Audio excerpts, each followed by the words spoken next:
do was lend a little bit of my expertise to you and teach you how to buy like a pro.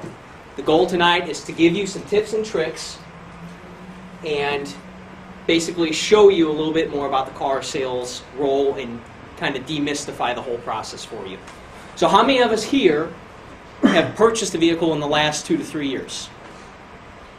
Okay, that's a fair amount. I myself has also recently purchased a vehicle. Now, how many of us here plan on purchasing a vehicle within the next few years? All right, another good amount of people. So hopefully this information will be very valuable for you this evening. Let's be honest. When you purchase a vehicle, it can be one of the most nerve-wracking experiences. You're forced to make key decisions in a very short period of time, and the mistakes made can live with you often throughout the life of that vehicle. So tonight, what I want to do is share with you a 4-step process to help you buy like a pro. But first, it's important to establish some ground rules about how to buy a vehicle, and these are just good thoughts to have. The first thing is you want to establish a budget. You want to know how much you want to spend, whether that's a monthly payment or a total amount. So make sure you establish a budget first and foremost before you ever step foot on a lot. The next thing you also want to do is remember that time is your friend. When you go in to purchase a vehicle, the biggest mistake that we make is rushing through the process. Even though we feel like we have to do it then, the salesperson's saying, do it now, do it now, do it now, the best deal's now. You have to wait. Time is your friend. Rushing will cost you big money, I promise you. Another thing, if you have the capacity to do it, is you want to sell your car outright. Okay, you do not want to go in and trade that vehicle. Okay, again, this is where time is very important. If you have time, you can put your car in the open market, and I can assure you, you're going to make a lot more money on that vehicle selling it outright than if you go and walk into a car dealership and try to trade it in.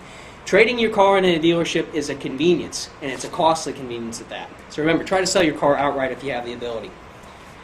Also, perform for yourself a wants and needs analysis. What kind of car are you looking for? That way you have it very narrowed down to exactly what you need. 2-door, 4-door, stick shift, automatic. You should have a good idea of what you want to buy. You should never walk into a dealership and say, I think I want that car, or I think that car will work for me. Know what you want to spend, make sure you're prepared. And finally, remember, the most important thing is you're always in control of the sale. Even though the salesperson's job is to take control, you control the sale because you are the one with the money. You're the one who can walk up anytime, leave the dealership, you own the leverage. So remember, you control the sale. So let's more importantly get, though, into the steps of making a correct car purchase. The first one, by far and away the most important thing that you'll ever have to do, is you're going to need to research. What do I mean by research? Well, let's start by finding the car that you want.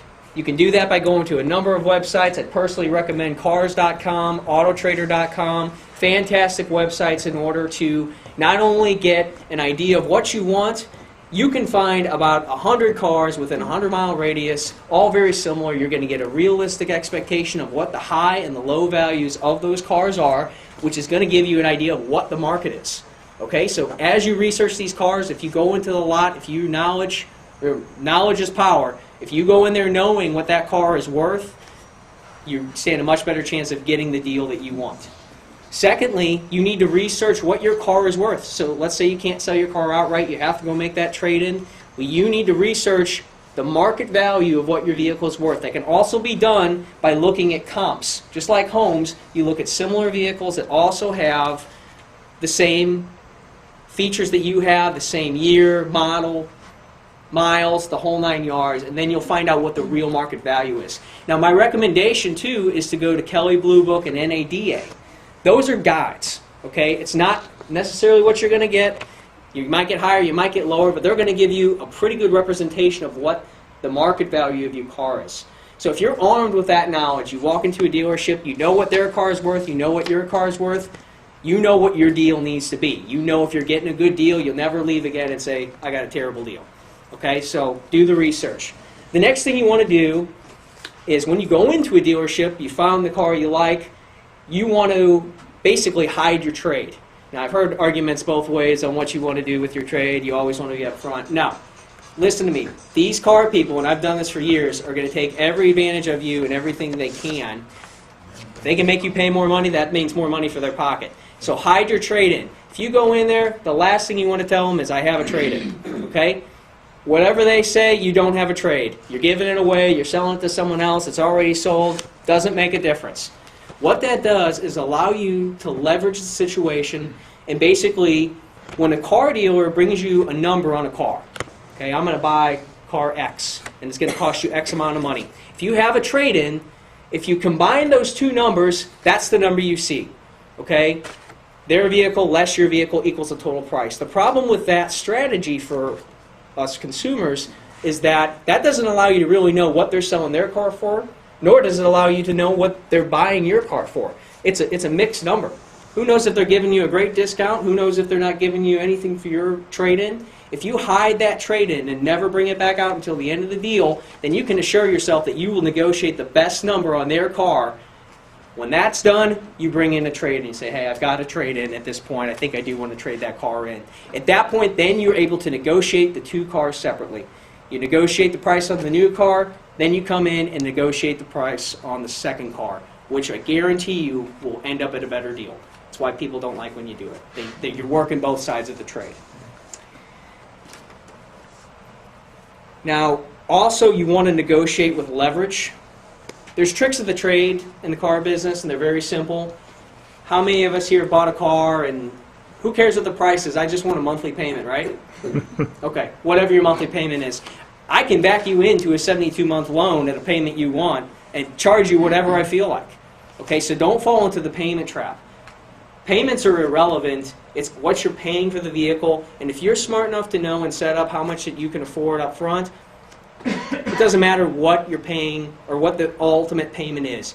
You want the terms you want at the price you want. Now also, trade value, again, is undisclosed a lot of times when you do bring your trade in too soon. So make sure, again, bring that trade in late into the game. Also for new car buyers, I know Howard purchased a new Malibu, right? Okay, new car buyers, incentives and rebates, they're all great, wonderful things. Don't let a dealership use incentives and rebates against you. That's money that's given to them by GM, by Ford, by whomever. That's not dealer money. It doesn't come out of their pocket. Rebates and incentives aside, always make sure you're still negotiating your best price. And I think the most important thing about buying a car is you have to be prepared to leave. Get up and walk out that door, because I guarantee you that salesman is going to call you back in 24 to 48 hours with the same deal, if not better. Don't fall into you got to do it now, my manager's making the best deal he can, I've got special buyers on the lot, I've got this, I've got that. No. Be prepared to walk out. I don't know how many times people have walked out on me, and guess who's calling who? I'm calling them to get them back in. So be prepared to walk out. Remember, it's not personal, it's business. These people will be your friends and give you lots of kudos all the way through the process, and at the end turn and say, oh geez, I thought we had a great relationship. Hey, when you sit down and negotiate, it's business, okay? They're not going to come to your family outing because you spent a little bit of extra money with them. Just negotiate hard, be a business person in that. Don't let emotions get involved in what you're doing. So negotiate with leverage. Finally, preparations. This is the thing that I think a lot of people miss out on, is in the F&I department, the finance and insurance department, which is the back office, the place where we go and mysteriously wait forever to go see this person who's going to work out our terms and conditions. Those products are filled with excess profits. Okay? So don't walk into a dealership saying, oh, I need to get financed, I need to do this. Line up your own financing. We all have a bank that we use or a credit union. I personally like credit unions because you never know, you always know what the rates are, they're published. A lot of people walk in, have maybe iffy credit, okay? Guess what? As a finance person, I could raise you 2 or 3 points on a loan, and I make all that profit for my dealership. It wasn't uncommon to make $1,000 per copy, which means $1,000 per car every time we sold a car, which is additional profit just in the back end of the F&I department. So make sure that you line up your own financing, come in prepared, use a credit union, again, that's a personal choice. Make sure you shop around for a warranty. If you're going to buy a Ford Fusion, Don't call the dealership you're going to. Call the dealership down the street and see what they'll sell you the warranty for, because they'll probably sell it to you for cheaper. Just go in there armed with that knowledge.